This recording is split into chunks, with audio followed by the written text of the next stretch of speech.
একবার ভাবুন তো, যদি শেষ ম্যাচে রোনাল্ড জোড়া গোল না করত তাহলে কি হতো? উত্তর সহজ। অরিজিন ফুটবলারদের সঙ্গে ঘটে যাওয়া অতীতের অভিজ্ঞতা বলছে পরের ম্যাচে বাজে পারফরমেন্সের অজুহাত দাঁড় করিয়ে রোনানকে একাদশ থেকে সম্ভাব্য বাদ দিতেই পারত ম্যানেজমেন্ট। তাই প্রশ্নটা এখন সর্বমহলের, রোনান সুলিভানকে এক ম্যাচ খেলিয়ে দল থেকে বাদ দেবার পূর্ব পরিকল্পনায় কি সাজানো হয়েছিল?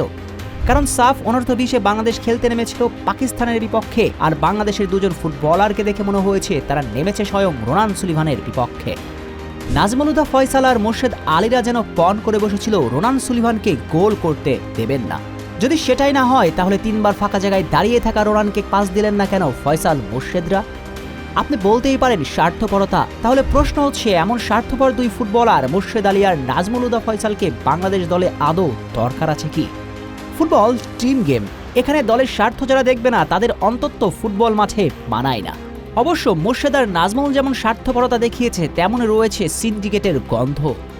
একটু খেয়াল করে দেখুন, রোনানকে বারবার বল পাস না দিয়ে ত্যক্ত বিরক্ত করেছে ফয়সাল আর মোর্শেদ। একসময় হতাশায় চলে যান রোনান। প্রথম হাফে মেলে ধরার সুযোগই পাননি তিনি। দ্বিতীয় হাফের শুরু থেকে মাঠে হতাশায় ভুগেছেন, আর এই অজুহাত দেখিয়ে যে কোনো সময় মাঠের বাইরে আনতে পারত তাকে।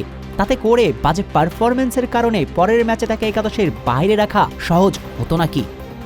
তাহলে কি প্রশ্ন তোলা যায় না, রোনানকে হতাশায় ফেলিয়ে একাদশ থেকে বাদ দেবার জন্যই সবকিছু পূর্ব পরিকল্পনা মাফিক মঞ্চটা সাজানো হয়েছিল, এবং এতে করে রোনান একটা সময় বাংলাদেশের হয়ে খেলার ইচ্ছেটাই হারিয়ে ফেলত। তাই রোনান সুলিভানকে বাদ দেবার জন্য সবকিছু পরিকল্পিত ছিল কিনা, এই প্রশ্নটাই এখন প্রাসঙ্গিক। অতীতে অস্ট্রেলিয়া প্রবাসী আরহাম ইসলামের সঙ্গেও কিন্তু এমনটা করা হয়েছে। কোনো এক অজানা কারণে আরহাম ইসলামকে বাংলাদেশ দলে ডাকা হয়নি। যদি রোনানের জন্য এমনটা করা হয়ে থাকে, তাহলে বাংলাদেশ ফুটবলে এসব কিছুর শেষ কবে? শেষ করতে হবে টাইগার ভক্তদের।